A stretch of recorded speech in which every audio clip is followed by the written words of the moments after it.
Oke, hari ini kita bahas lagi ya. Ini kita bahas berita trending di minggu ini, berarti di minggu ketiga Februari nih.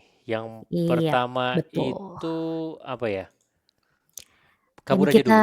ya lagi rame di sosial media, kabur aja dulu. Nah, maybe kamu mau share screen atau aku share screen? Mungkin dari kamu deh boleh Aku share share screen screen. ya coba ya. Oke, dari kabur aja Ya, dulu. Ini kita akan lihat. Jadi ini lumayan trending ya.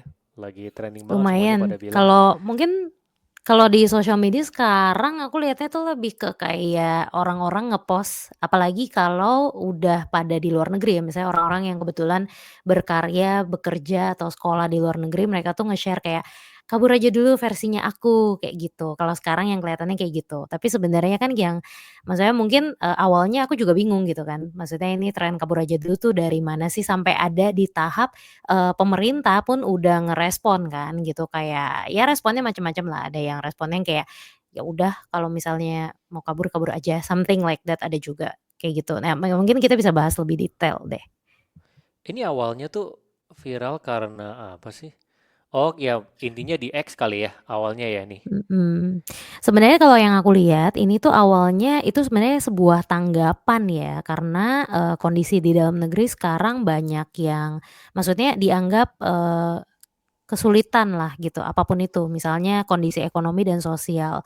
Kalau yang aku lihat, aku tuh ngedenger ada yang mengangkatnya gini, maksudnya intinya keseluruhan aja, hidup di zaman sekarang sepertinya semakin sulit, termasuk misalkan ketika mau cari kerja, itu ada pembatasan dari sisi usia gitu. Misalnya sering kan tuh kalau kita lihat lowongan kerjaan tuh suka ada minimum usia berapa, terus kadang aku nggak tahu sih yang aku lihat itu tuh lebih ke sesuatu yang orang bikin-bikin atau emang beneran gitu. Jadi ada yang sampai pembatasan usianya tuh di usia kayak, ya usia-usia muda banget gitu kayak 23, 24 gitu minimum maksimal sorry, maksimal usia 23 atau 24 gitu. Kerjaan apaan tuh Iya maksimal nggak dua tahu tiga maksudnya. dua empat. Iya gitu, jadi itu salah satu yang menjadi bahan komentar gitulah gitu, susah banget sih Hmm. hidup di dunia sekarang gitu, di zaman sekarang, di kondisi sekarang. Ya ujung-ujung untuk generasi muda ya protesnya kayak kalau di Indonesia kondisinya sesulit ini cari kerja susah, apa aja susah, gimana kalau kita kabur aja dulu. Ini sih yang aku lihat ya sejauh ini. Oh gitu. Mhm, Tapi kalau pendapat aku pribadi ya, intinya ini kan mhm, awalnya kayak respon terhadap kondisi yang sekarang. Maksudnya cari kerja susah, mhm, terus kondisinya juga nggak jelas, PHK di mana-mana. Kalau dari aku, sebenarnya ya oke-oke aja kalau yang mau kerja di luar negeri untuk sekarang. Karena memang ada opportunity-nya. Karena kalau misalnya kita lihat dari tren pekerjaan di Asia Tenggara, itu banyak yang beralih ke tren di mana pekerjaan-pekerjaan yang back office itu dicari dari tenaga kerja di luar negeri. Jadi kayak di Singapura tuh, perusahaan Singapura banyak banget dia cari HRD sama customer service kalau nggak salah. Itu dicarinya orang Malaysia sama Filipina. Itu tinggi sekali permintaannya. Jadi dia mau neken dia punya cost, dia cari yang dari luar negeri. Nah, ini juga ada gitu kalau misalnya kita lihat yang di US juga banyak yang mulai seperti itu ya. Dia mereka cari dari negara lain supaya bisa ditekan cost-nya dengan hasil yang sama gitu. Nah, opportunity-nya ada di situ. Tapi ini nggak kabur ya. Ini kerjanya masih masih abroad sih, bukan kabur aja dulu kerjanya untuk perusahaan luar negeri. Kalau sampai mau kabur aja dulu, ya oke juga kalau bisa misalnya ya buat dapat pekerjaan kalau memang di sini susah dapat kerja. Tapi kalau dari sisi peluang bisnis, menurut aku tetap di Indonesia itu yang paling oke untuk sekarang. Karena kita kalau kita lihat malah orang-orang tuh berlomba untuk buka usaha di sini. Apalagi perusahaan China ya, kan sekarang banyak ya di semua mhm, industri. mhm, Kita lihat dari yang perusahaan restoran ayam sampai live streaming service agency itu semuanya mereka buka di sini karena di negaranya susah. Gitu. Kalau dari sisi peluang bisnis mhm, menurut aku tetap Indonesia adalah tempat yang paling oke gitu. Tapi kalau mau sekedar mencari pekerjaan dulu, pengalaman, mau dapat uang gitu ya, mungkin untuk modal awal di luar negeri ya terserah. Tapi kalau misalnya mau cari pekerjaan untuk perusahaan luar negeri, work from home juga bisa. Yang tadi aku bilang apa untuk pekerjaan-pekerjaan tertentu tuh memang lagi demand-nya naik ya. Yang penting bisa bahasa Inggris gitu. Kamu ada komen nggak? Kalau dari aku mungkin nanggepin dari yang kamu tadi itu ya, jadi kalau kita bicara aku setuju, misalnya kalau untuk, sebenarnya kan dapet talent dari berbagai negara itu, wajar. Contoh yang kayak tadi kamu mention misalnya Singapura, apalagi Singapura ya, maksudnya negaranya kan tidak besar, kalau mau cari talent, terus sesuai dengan skill-nya, misalnya kalau dia cari dari Malaysia dan Filipina, ya berarti memang yang kemampuan dari sisi bahasanya itu masuk sama yang dibutuhkan di Singapura misalkan gitu. Terus kalau kayak misalnya setahu aku di misalkan di Indonesia ya, kayak kayak karena kan kebetulan, aku di industri tech juga. Jadi Indonesia itu tuh, misalnya kalau kita mau nyari developer ya misalnya gitu, di Indonesia banyak, kita pastinya juga banyak, talent-talent yang, jago di bidang IT. Tapi ada part yang mungkin nggak terlalu mudah untuk ditemukan talent-nya, misalnya contoh, aku nggak tahu untuk, as of now gitu, data updated ya, cuman kalau misalnya di beberapa tahun yang lalu, di sekitar tahun 2018, kita tuh kesulitan nyari tenaga IT yang berkecimpung di machine learning gitu. Karena memang kebetulan di universitas di Indonesia ini tuh belum ada gitu pengajaran terhadap, machine learning yang mungkin, kayak sifatnya apa ya namanya, yang mature lah ibaratnya gitu. Akhirnya nyarinya di mana, kalau nyarinya ke China misalnya kan cost-nya pasti gede banget gitu kan ngebiayain orang Iya, Cina untuk jadi iya. developer di sini. Akhirnya dicarilah orang Vietnam. Nah sebenarnya itu kan yang berlaku di Indonesia, sebenarnya di negara lain juga pasti mereka akan memberlakukan hal yang sama. Kayak di Jepang juga banyak nyari-nyari tenaga kerja dari luar negeri gitu kan, sama sih sebenarnya. Jadi memang kalau misalnya kita bicara soal opportunity itu kan bisa aja ada di mana aja. Cuman yang lebih mengkhawatirkan oh sama peluang bisnis aku setuju sih sebenarnya kayaknya di Indonesia sebenarnya peluang bisnisnya juga masih ada banget karena Indonesia adalah, negara dengan populasi terbesar di Asia Tenggara, luas negaranya juga besar gitu ya, jadi opportunity-nya banyak sekali. Mungkin kalau orang biasanya suka datengin apa, industri luar negeri suka mau datengin ke Indonesia itu maksudnya mau masuk Asia Tenggara itu biasa ngelihatnya either Indonesia atau Vietnam gitu kayaknya, karena nggak cuman dari segi populasi kayaknya dari segi rakyatnya juga lumayan bisa menerima barang-barang baru ibaratnya gitu ya, dan juga ya Konsumtif ya. ada konsumtif juga gitu. Itu aku setuju. Tapi kalau poin lain misalnya tentang kabur aja dulu yang kayaknya untuk mengkhawatirkan sendiri itu adalah lebih ke ini deh, gegabahnya gitu. Maksudnya saking kayak, "Aduh di Indonesia susah cari kerja, udahlah gue ini aja ke luar negeri," gitu. Seakan-akan ke luar negeri pasti bisa makan, seakan-akan ke luar negeri pasti bisa hidup gitu. Tapi sedangkan kan kabur aja dulu ini, harusnya dipersiapkan dengan matang. Jadi bukan kayak bener-bener literally kabur aja dulu gitu, tapi harus dipersiapkan dengan matang. Misalkan kalau memang belum pernah ada pengalaman ke luar negeri berarti harus mempertimbangkan juga kayak culture shock-nya. Karena kita datang ke sebuah negara yang ini belum bicara bahasa ya, misalnya let's say lah bahasanya nyambung gitu, misalnya mau ke Jepang udah bisa bahasa Jepang, mau ke China udah bisa bahasa Mandarin, mau ke, Singapura atau ke, misalnya US gitu udah bisa bahasa Inggris misalkan. Ini belum sampai ngomongin di tahap itu, tapi lebih ke kayak maksudnya kalau yang tadi bahasa udah beres gitu misalkan gitu ya, tapi culture juga gitu, ketika kita ngerasa, "Oh kok kayaknya" misalnya di negara lain ada yang culture-nya lebih individualistik, sedangkan di Indonesia kita begitu komunal. Misalkan contoh gitu-gitu aja deh, kayak ketika kita kesulitan kita cari siapa misalnya. Culture shock ini kan juga satu hal, faktor gitu, belum lagi kalau emang bener-bener literally kabur, berarti asumsinya, yang penting nyampe aja dulu ke sana gitu, terus nanti nyari-nyari kerjanya belakangan, which is itu kan susah ya gitu. Belum matching-in skill set-nya, belum matching-in bahasanya mungkin Itu gitu. sebenarnya nggak segampang itu kan. Iya betul, Yang sama gampang work from takutnya home lah. Work from home masih bener oke. bener, iya, iya, sama takutnya ini di apa sih, dimanfaatkan sama oknum-oknum juga gitu, kayak saking ada orang kepengen kabur aja dulu, terus nanti ada yang kayak beralasan kayak, "Eh kamu, apa, saya bisa nih sediain peluang kerja di negara mana," misalkan gitu. Tapi sebenarnya ternyata itu ya sebenarnya potensi kriminal. Contoh misalnya, apakah itu human trafficking atau enggak gitu misalnya contoh gitu. Ya kayaknya sih bisa ke arah situ juga sih kalau terlalu gegabah ya, Iya gitu. benar-benar. Mhm. Anyway yang tadi kamu ngomongin Vietnam ini bener sih banyak yang ngulas. Mhm, tentang Vietnam itu dari sisi tech talentnya lumayan oke ya di Southeast Asia. betul, Makanya ini mhm, jadi alasan kenapa tuh lah tuh. Tech talent are considerably more affordable. mmm, Affordable dengan kemampuan talenta yang baik gitu ya. betul, Dan Indonesia kurang ya.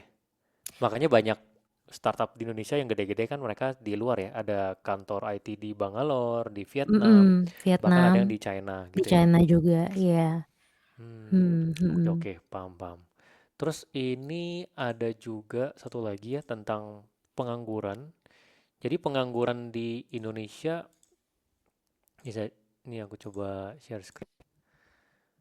Ini 7,47 juta ini per Agustus 2024. Nggak tahu per sekarang ya, tapi ini sebenarnya banyak ya. Jutaan iya. tuh banyak. Karena Jutaan tuh banyak Indonesia loh. kan total total iya, total Indonesia itu kan 200 juta, tapi itu kan total populasi. Betul ya 200 juta ya? Iya, iya, iya. Iya, itu kan Dua ratus total lima puluh sampai dua dua ratus ratus delapan lima puluh. puluh juta, baru populasi totalnya. Kita belum pertimbangkan, maksudnya usia produktif. Berarti ada berapa juta tuh, usia produktif dan itu jadinya kalau 7 juta, 7 koma sekian juta yang pengangguran berarti berapa persen dari total, eee, apa yang usia produktif Oh, gitu. benar juga, Iya kan? benar-benar. Iya, jumlah usia produktif Indonesia. Benar. Ya, ini 190. Oh ya, benar 200 juta tadi kan 200 juta, 7 Iya juta 200 ya. juta. Hitungnya ini tetap banyak sih. 7 juta Tetap tuh banyak banyak. sih untuk ukuran pengangguran ya gitu. Terus kalau kita mau ngomong kayak tadi mereka mau kabur aja dulu ke luar negeri. Gak segampang itu kan. Ada Mhm, bahasa, barrier kemampuannya betul. juga. Bersaing, Kemampuan, kok ada jempol? Barrier bahasa sama barrier kemampuan bersaing dengan orang-orang yang ada di sana. mmm, Yang kecuali memang mm-mm. sorry gimana? Ya gimana? Apa? Oh iya, kecuali memang skill set-nya itu sangat spesifik ya, karena aku juga ada kenal beberapa teman-teman yang emang dari awal misalnya kuliah di luar tuh, jurusannya aneh, misalnya apa ya, kamu pernah ada teman jurusan paling aneh apa coba? Yang kayaknya dia kalau di Indonesia nggak bakal ada Ada kerjaan juga gitu. biotek. Bioteknya nggak banyak di Indo. Biotek, Iya. iya, tapi masih ada lah kayak mungkin kalau kerja di beberapa perusahaan yang bergerak ke bagian Atau kalau jurusan medicine gitu matematika masih gitu. Jurusan iya, matematika itu gitu juga lu mau ngapain? iya gitu. Terus Ya. kayak misalnya, eee, kayak sebenarnya dari iya sih, kayak misalnya saudaraku ada yang dia tuh di bagian dia engineering tapi lebih ke chip ya kalau nggak salah gitu, chip Hmm. yang ya chip gitulah yang kalau maksudnya ini kan manufacture chip ini kan nggak ada di bukan nggak tahu nggak ada atau nggak ada di Indonesia tapi jarang kedengeran gitu kan. Sedangkan dia, kerjanya ya di Taiwan gitu yang memang banyak banget manufacturing semacam itu di sana gitu misalnya. Ya kecuali memang skill set-nya itu cuman match sama something yang ada di luar, di Indonesia opportunity-nya belum ada, ya mungkin lebih make sense misalnya Hmm. di luar dulu, misalkan ngumpulin skill, ngumpulin kemampuan, ngumpulin experience, ngumpulin duit juga untuk misalnya cita-citanya ke depannya untuk Hmm. buka peluang bisnis yang serupa di Indonesia itu kayaknya lebih paling make sense sih menurut aku. Iya. Mhm. Setuju, setuju. Jadi it's tough ya. Iya, It's tough, it's tough. Di posisi sekarang orang mau bilang betul. mau viral kabur aja dulu ya nggak segampang itu ya. Kalau mau Mhm kerja buat mhm. perusahaan luar negeri ya bisa. Tapi ya balik lagi itu juga bersaing dengan orang yang di Filipina sama di Malaysia. Karena sekarang Mmm, trennya mereka yang dapat sih. Karena mereka bisa bahasa Inggris ya. betul Itu betul. it's a fact lah, it's a fact. Iya iya. Oke oke. Ya, anyway kita masuk lagi ke yang kedua. Ini tentang ini ya, apa tadi kamu bilang sosial media dibatasi. Pembatasan usia di sosial media, iya, pengguna sosial media. Jadi wacananya katanya mau dijadikan minimal usianya 16 tahun, yang Mhm. berarti kalau usianya di bawah 16 tahun itu tidak boleh punya akun media sosial, tidak boleh, menggunakan media sosial. Gimana Ini kayaknya batasannya? mengikuti kebijakan kalau nggak salah Australia ya, Australia punya kebijakan yang serupa dan China, mau China coba gitu juga gitu. kan? China kan gitu. Iya. Mhm mhm. Kalau sekarang sebenarnya di Indonesia itu oh ya nih yang kamu lagi share screen kan, batas umurnya masih 14 tahun sih. Tapi cuman tidak boleh memiliki akun media sosial, gimana buktiinnya? Dia bisa pakai betul. akun Dia bisa pakai palsu. akun orang tua, iya betul. Kalaupun nggak boleh punya akun sama sekali, dia bisa pakai ya Ya akun handphonenya orang orang tua tuanya buat aja, iya. akses. Iya, Misalnya bisa. orang tuanya punya handphone, nanti dia kayak mau minta lihat sebentar gitu kan, nggak Iya, bisa kecuali di. kayak China. Kalau China harus super tegas gitu ya. Kalau di China dibatasinnya gimana tuh? Kayaknya aku nggak tahu di umurnya umur berapa, tapi yang pasti ada pembatasan untuk anak-anak. Dan mereka juga nyadar kali, soalnya kalau kita lihat si siapa namanya, Steve Jobs sama Bill Gates, itu punya pandangan yang sama. Terutama Bill Gates ya, dia punya anak itu dia nggak kasih apa namanya main gadget itu sampai dengan umur berapa ya? 7 tahun, 8 tahun.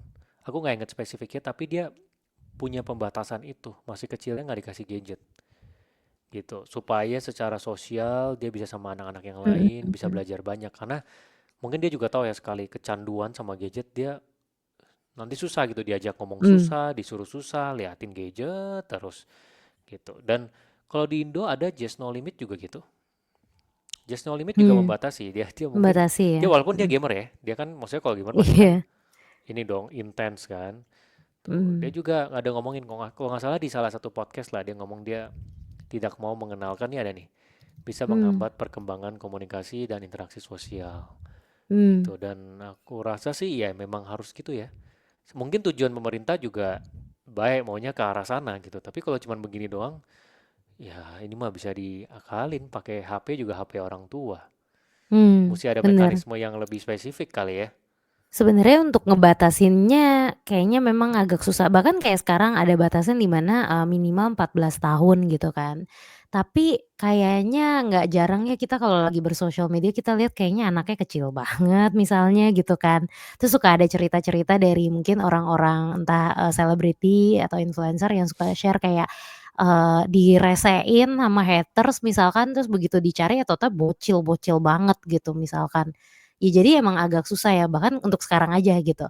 Tapi kalau misalnya, kalau untuk benar-benar ngebatasin itu memang satu problem, tapi, kayaknya problem lain adalah kalau let's say kita bilangnya ada pembatasan usia yang udah prakteknya udah tepat ya, misalnya sekarang kan minimumnya 14 tahun, terus nanti mau dinaikin jadi 16 tahun yang which is berarti akan ada hilang audiens ya kan, dari yang usia 14 sampai 16 nih kan anggaplah sistemnya udah bisa ya dibatasin segala macam, audiensnya bisa aja hilang, Hmm, gitu.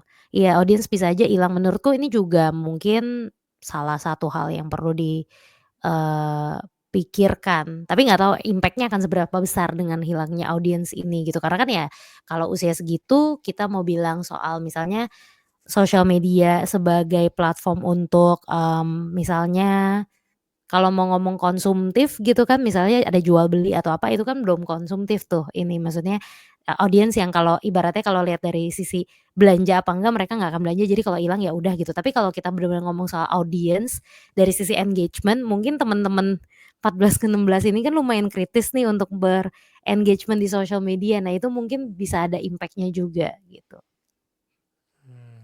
ya, ya, Mmm, ya. Agree, agree, agree. Dan beginian mhm, emang harus dari kecil banget. Karena kalau bener, misalnya umur 2 dikasih gitu, atau umur 3 mhm, terus umur 4 mau di stop, wah itu tantrum tuh langsung tuh. Itu susah tuh. mhm, Pokoknya betul, sekali stop, memang harus stopnya dari awal. Supaya nggak jadi kebiasaan, karena kayak ganja nggak sih? iya, Sekali dipakai, dia susah banget lepasnya gitu. Kayak anak-anak kalau dikasih betul. manis-manis juga gitu kan dari kecil. Mhm mhm mhm. Sama juga kan kalau Karena makanan iya, manis. betul. Iya, itu kan kalau kita ngomong makanya kan banyak banget, ngomongin soal screen time ya, kayak buat kalau kita dari sisi anak kecil, dari bayi sampai umur sekian lah gitu. Itu banyak ngomongin soal kayak bahaya screen time, kalau bisa anak-anak nggak dikasih gadget itu, sampai umur sebelum kalau yang sekarang diomongin itu sampai minimal sampai 2 tahun tuh jangan sama sekali misalnya, karena itu akan menghambat ya itu yang tadi, kalau misalnya, nggak dikasih lagi nanti akan tantrum. Terus, Hmm. belum lagi perkara, pertumbuhannya gitu. Jadi karena dia terbiasa dengan gadget jadinya susah fokus, terus, karena susah fokus juga jadinya harus, banyak sih temen-temen yang harus terapi gitu, maksudnya anak-anaknya temen gitu yang harus terapi karena awalnya karena susah fokus dia susah untuk menyerap ilmu baru misalnya udah momennya harus belajar misalnya dari, ngomongnya belum lancar, udah dikasih gadget, dia terbiasa dengan nonton gadget, jadi nggak stimulasi untuk belajar ngomong, lama-lama telat bicara, speech delay gitu misalkan. Itu juga sebuah, problem kan memang dari sisi Iya. penggunaan gadget gitu gadget, tapi gadget di sini lebih luas lagi ya, nggak cuma sosial media, tapi juga mungkin nonton dan segala macamnya. Tapi kalau kita ngomong untuk usia anak yang lebih besar, menurutku juga, ada masalah bahaya informasi tidak benar juga gitu. Informasi-informasi yang nggak akurat kayak informasi, ya entah itu hoaks atau yang membahayakan, dan tren-tren yang membahayakan kayak dulu kan sempet ada tren, apa ya, malaikat maut challenge ya, yang Oh, anak-anaknya nggak tahu apa tuh? kayak kalau nggak salah malaikat maut challenge itu kayak anak-anaknya tuh menantang diri untuk nabrakin nabrakin diri nyetopin bus sebenarnya sih gitu. Kayak kira-kira gitu, coba ya aku, apa namanya, Malaikat Maut Challenge kita lihat dulu di beberapa tahun yang lalu. Nah itu kan salah satu sebuah, challenge sosial media yang berbahaya sekali gitu. Nih ada Hmm, remaja, di kamu coba share ada share screen-nya. screen nggak? Iya. Coba share screen-nya di kamu. Oh aku ya? Hmm. Bentar ya, aku share screen.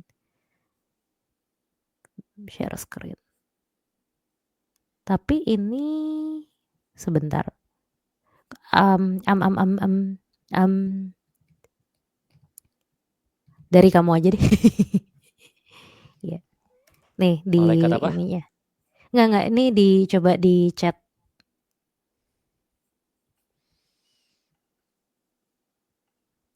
Ada nggak?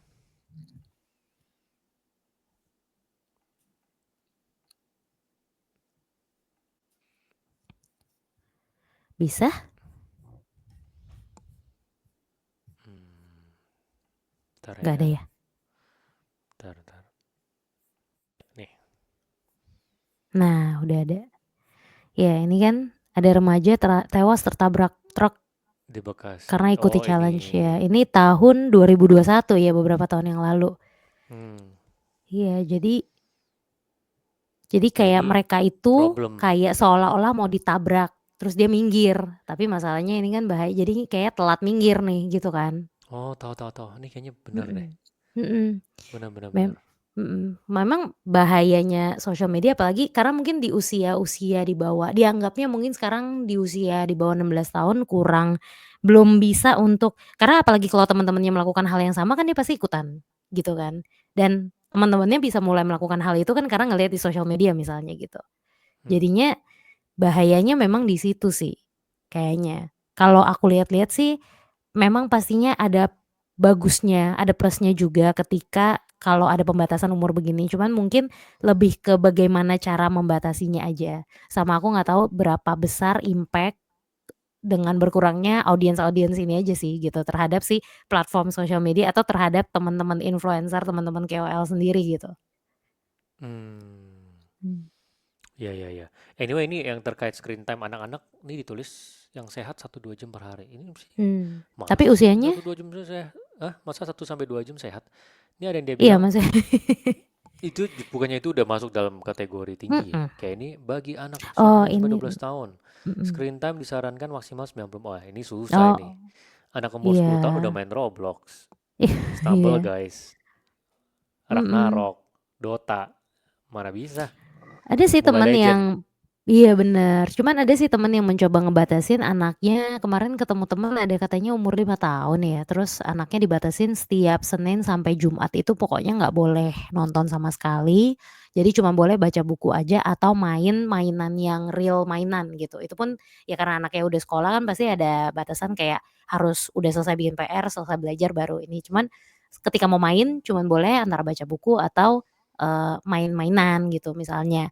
Sejauh ini sih kalau dari temen yang satu itu, cukup berhasil gitu, cuman memang tantangannya ketika misalkan anaknya main ke rumah temen, atau temen main ke rumah, anaknya gitu, misalnya main sama anaknya.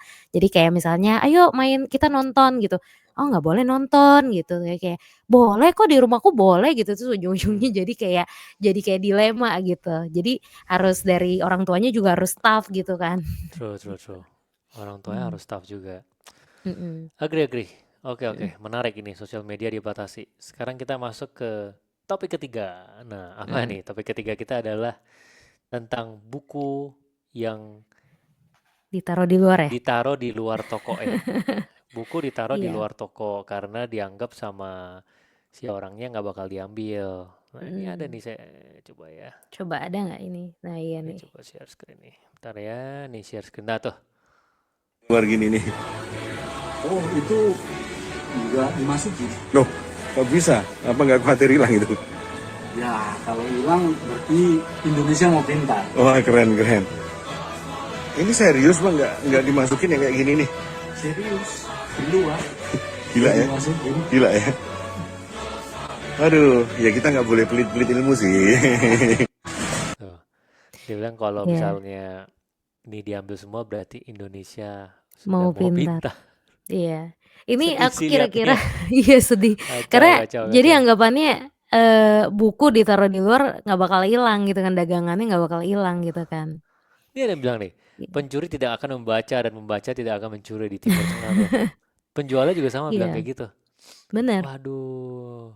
Ini cukup miris sih karena kebetulan aku lihat video ini juga di akun lain lagi gitu, dan aku baca komentar-komentar netizennya lebih lucu lagi gitu, kayak bilang ketika di jalanan ada palang gitu ya, tulisannya sepeda motor dilarang masuk misalnya gitu, yang dibuang palangnya. Jadi bukan dibaca dan dimengerti instruksinya, tapi dibuang instruksinya gitu kan, gitu. Kacau ya. Iya, Ya tapi padahal memang baca buku itu mhm, penting banget loh. mhm, mhm, Ya kan? Ilmu yang ada iya, di buku-buku yang ini tersebar di luar ini. Itu bisa mengubah hidup tuh sebenarnya betul, kalau betul, dipraktekin kan. mhm, Kacau ya. iya, Makanya di iya, Indonesia memang edukasi, jualan edukasi yang benar-benar gitu, kayak e-course atau yang for real edukasi beneran, agak susah. Karena memang appetite untuk belajarnya nggak setinggi negara lain ya. mmm, iya. Dan sebenarnya terbukti dari biasanya simpel-simpel mungkin nggak ngomong soal baca buku dulu deh gitu, tapi lebih ke kebiasaan ngebaca dengan teliti itu ada atau enggak, itu sebenarnya juga cukup memprihatinkan ya kadang-kadang.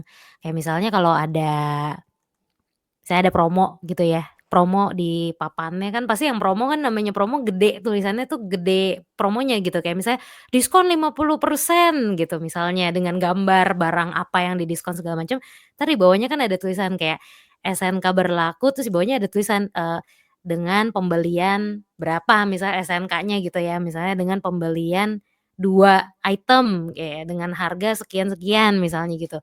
Itu ya nggak akan kebaca gitu, karena udah ya mah ditaruhnya kecil di bawah, terus emang orang Indonesia mungkin kebiasaannya sekelibet langsung aja gitu lihat, "Oh diskon 50%, oh ya udah," gitu, terus ujung-ujungnya nanti marah-marah gitu, "Katanya diskon 50%," padahal memang belum sempet dibaca full aja gitu. Nggak Sebenarnya baca dari situ bener-bener. aja iya gitu, jadi sesuatu yang mengharuskan, kayak baca sesuatu dengan bener-bener itu aja kadang suka kelewat gitu kan. Jadi memang kayaknya aku sih setuju dengan kalau misalnya cara pandang yang kayak, "Alah buku mah nggak bakal ilang lah, nggak ada yang mau baca juga," gitu.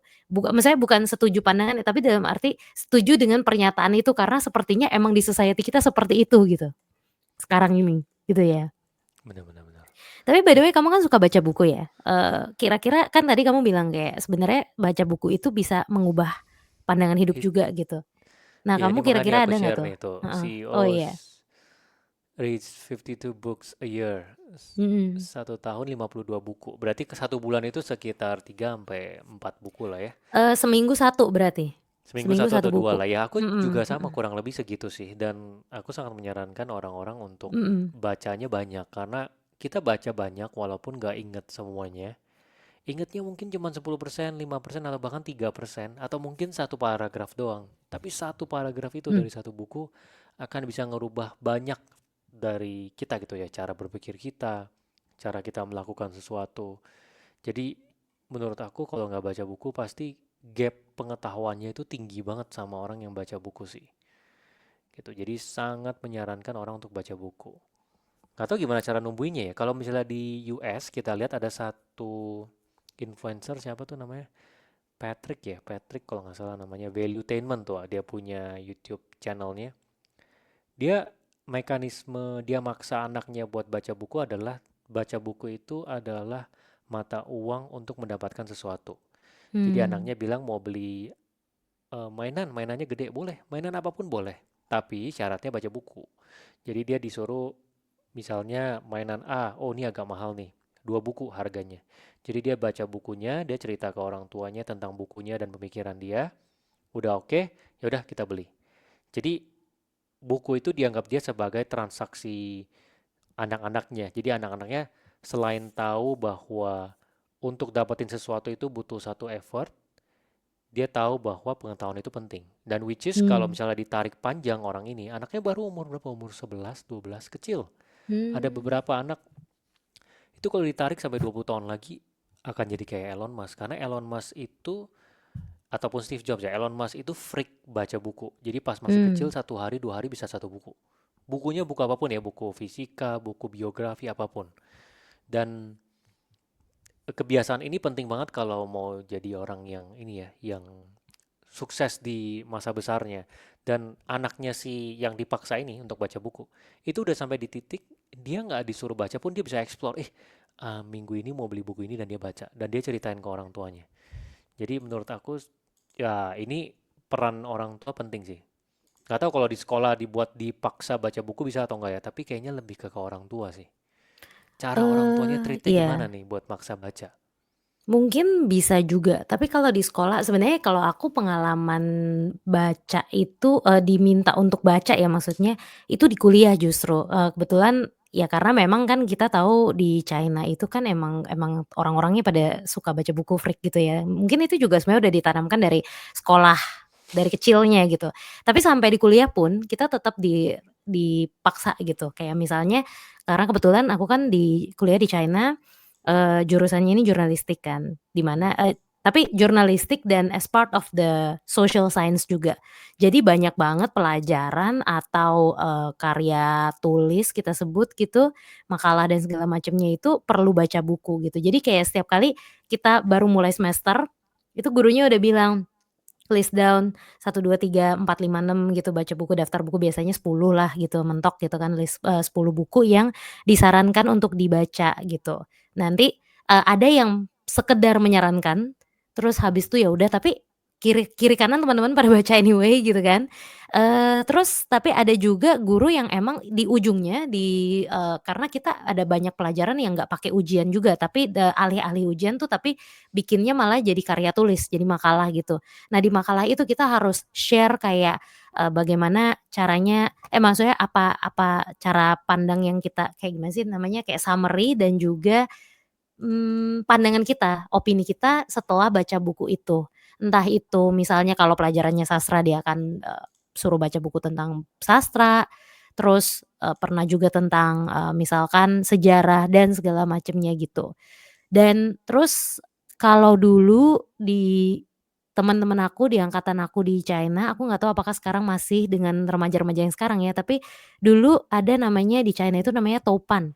Doupan itu Oh, sebuah formatnya sebenarnya seperti sosial media, kayaknya mirip kalau kita versi internasionalnya mungkin Goodreads kali ya gitu.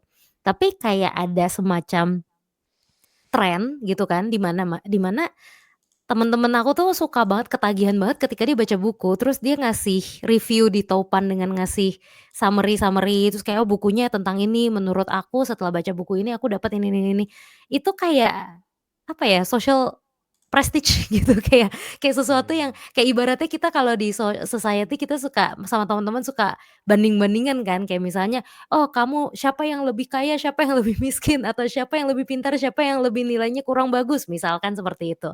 Nah, di saat itu, prestige ngebanding-bandinginnya itu review Topan gitu. Jadi kayak, "Eh, dia nggak pernah nge-review di Topan ya?" Kayak, "Nggak pernah baca buku ya?" Gitu, kayak gitu.